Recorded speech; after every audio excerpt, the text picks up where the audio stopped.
Hey, are you thinking of visiting Coburg Parkrun for the first time? Welcome to Coburg Lake Reserve. In Melbourne's inner north, this one has a lot going on for it. A beautiful reserve, a strong Saturday morning crowd, bridges, boardwalk sections, Merri Creek scenery, and enough undulation to remind you very quickly that this is definitely not a flat course. So whether you're a local, a tourist, a first timer, or someone looking for a new Melbourne parkrun to try, here's what stood out to Lisa and I at Coburg.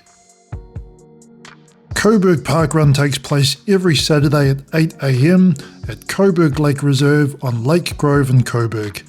The event started on the 16th of May 2015, and at the time of documenting this, Coburg has held 519 events with over 74,000 total finishes recorded. It's a popular Melbourne event that often pulls a strong crowd, and you can expect somewhere around that 200 to 350 mark on a busy Saturday, so it has plenty of energy around the start line and finish area. The course is an out and back along shared paths with a mix of sealed surfaces, boardwalk sections, bridges, and some undulating parts that make it more honest than it looks on paper. So don't come here expecting a pancake flat PB course. You can still run a good time here, especially with that quicker run back down towards the finish, but Coburg makes you work for it. From Melbourne CBD, you're looking at roughly 20 to 25 minutes by car, depending on traffic. If you're driving, there is plenty of parking available at Coburg Lake Reserve, but because this event can draw a decent crowd, give yourself enough time to park, walk in, and find the start area without rushing. If you're coming by public transport, you've got a few solid options. Batman railway station on the Upfield line is about 500 metres away. Tram Route 19 stops at Gaffney Street and Sydney Road, which is about 300 metres from the reserve. There are also bus options nearby, including Route 526 at Murray Road and Champ Street, and Route 530 near Batman Station and Sydney Road. The Merri Creek bike trail goes directly to the reserve too, so if you're local and coming by bike, that's an easy way in. Once you arrive, head towards the lake and look for the stage and playground area. That's where the parkrun crowd gathers before the start. Coburg Lake Reserve has public toilets, water fountains, picnic tables, barbecues, and a children's play area nearby, so it's a great setup if you're arriving early, coming with family, or hanging around afterwards. In terms of cover, there are trees around the reserve, but not much proper shelter. So if it's raining, I wouldn't rely on the trees to keep your personal items dry. Dogs and prams are fine here, but do be mindful that it's a shared park space and a popular event, so use a bit of common sense, especially around the busier parts of the course. If you're brand new to parkrun, keep it simple. Register once for free, bring your barcode, listen to the first time is welcome, follow the course, stay in order through the finish funnel, get scanned, and return your finish token. And if you're ever unsure, ask a volunteer. Also, parkrun only happens because people volunteer. So if Coburg is your local or you're visiting and want to give back, consider putting your hand up 1 week. These events only work because people keep showing up for each other. Coburg is an out and back course, so you'll have people moving in both directions at different points. The course is well painted on most parts of the course to separate both sides, but the path itself isn't the widest, so keeping left really matters here. And I mean properly keeping left. If you're going to overtake, pick your moments, look ahead, listen for anyone coming behind you, and don't force a pass through the tighter sections. This is a shared park space with others, so if you're running with earphones in, make sure you're still aware of what's happening around you.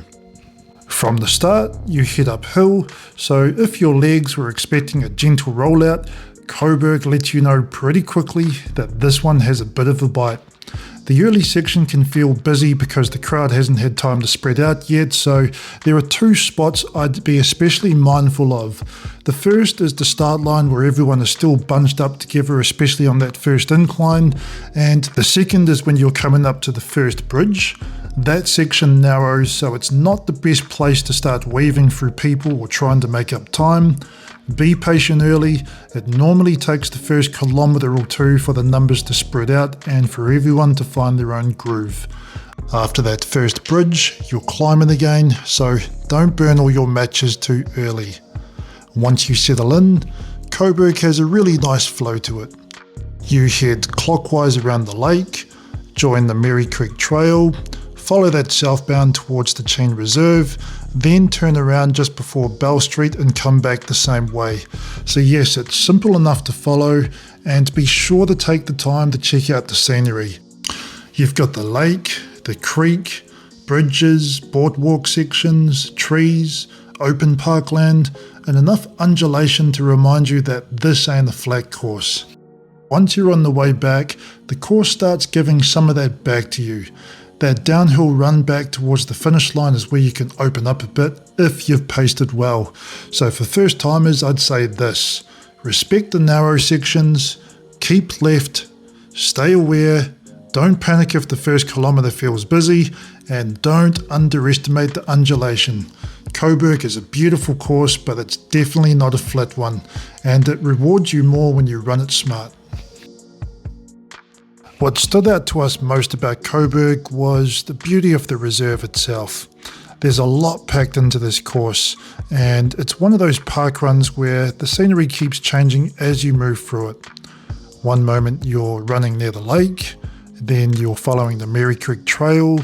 You'll find yourself going under bridges, across bridges, through shaded sections, past open green spaces, and around parts of the reserve where you get those little glimpses of the water, the birds, and movement all around you.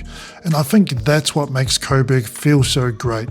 It's not one single feature, it's the whole mix. The course has character. It has rhythm. It has enough beauty to distract you and enough hills to bring you straight back into your body. And if you've got the time after parkrun, the reserve is definitely worth exploring properly.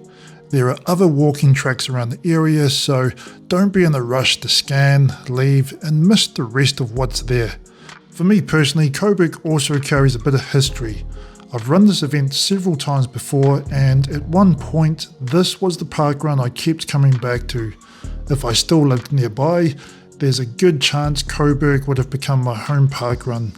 Same reserve, same familiar paths, different version of me coming back to run them, and this time I got to share it with Lisa.